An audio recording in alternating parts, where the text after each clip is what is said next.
আমরা গুণী মানুষদের কদর করতাম জানি না। যদি জানতাম তাহলে সাকিব আল হাসানকে সামনাসামনি বুয়া বলে চিৎকার করতাম না। আসলে প্রকৃতির খেলাপ্রেমিকরা কোনো সময় সাকিব আল হাসানকে বুয়া বলবে না।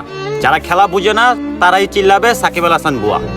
আমি মানি তামিম ইকবাল বেস্ট ব্যাটার, তারপরে আমার কাছে ইমোশনের জায়গা সাকিব আল হাসান।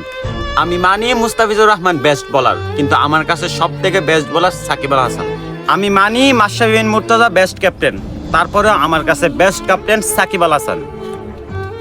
সাকিব আল হাসান হলো একের ভিতরে 10, যা আমরা কোনো সময় বুঝি নাই বা কোনো সময় কদর করতে জানি না। সুস্থ মস্তিষ্কের মানুষ কোনো সময় সাকিব আল হাসানকে বুয়া বলতে পারে না।